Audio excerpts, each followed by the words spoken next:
we're about to getting back to a sad vet situation.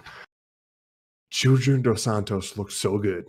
He looks so good on the scale, probably the best he has in, I don't know, 5-6 years, probably since like the first time he fought Stipe. Looked amazing. I mean, the mustache, I'm not sure he pulls off the mustache like how you pull it off, Mike. It doesn't quite frame his face the way I think he wants it to, but it came in great shape, looked phenomenal in the first round. Clearly won the first round, in my opinion. Did everything that he needed to do, looked like he was spry and ready to get after it, and then he can't take the punishment anymore, man. It was rough. It's like, I mean, I've heard people already questioning, because this is 3 finishes on the losing end for 3 in a row, if he should retire. And I mean, I know you want to do that because you like for the damage or like that, but I mean, at some point, I mean, it is heavyweight. These guys bounce back and go on runs. I mean, just think about Andrei Arlovski. Andrei Arlovski has been on the verge of like being gone forever for 15 years. I remember the first time he left, like when he was floating around on like, pretty sure it was him versus Tim Sylvia on a card in Moline, Illinois, which that might not mean a lot to a lot of people, but if you live in the Illinois area, if you know where Moline is, the mighty have fallen. And he found his way back to the UFC. So, I mean, I know JDS hasn't been cut or anything like that, and he has taken quite a bit of damage.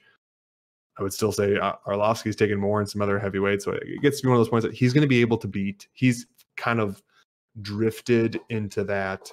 If you can beat JDS, you're a top 10, maybe even top 5 heavyweight, which is rough at heavyweight with how much damage these guys take. But I mean, kudos to Rozenstruik, however we're going with that.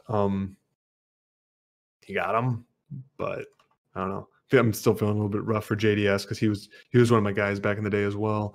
And because he doesn't quite have it all the way anymore, can't quite take that kind of punishment. Rozenstruik, regardless of what else he has thrown some power. He was very, very tentative in the first round, which you get after getting knocked out in his last fight.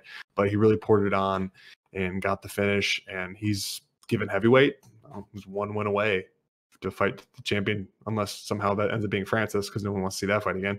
But pretty much anybody else, he could end up fighting for the championship. So I don't know, Mike, I'm going to send it to you. I don't know. I feel like I'm getting depressed talking about this card. All of my favorite people are slowly fading away. Yeah, well, I mean, Rozenstruik looked quite impressive in the first round. They were definitely feeling each other out in the bits of it. And then, once Rozenstruik, I guess, maybe lost respect for JDS's power or felt something, but he hammered JDS and then seriously pounded him on the ground and put him some major damage on JDS. I don't like seeing these guys get that bounced around and smashed to the ground that badly at such an old age. It was tough for me even to see even my brother take excess damage at times because, at least for me as a smart businessman, I know that my brain is the most important thing and nutrition after that. And you take care of your body and your mind and your soul and everything goes after that. My brother lacked those things and that's where he landed where he is. It's really tough to see, JDS get finished like that. I didn't quite imagine him getting finished at all. I thought maybe he'd lose a decision, but I had JDS for a 3-round decision myself personally. I thought that he's been around too long and would have enough, but sure shit, Rozenstruik landed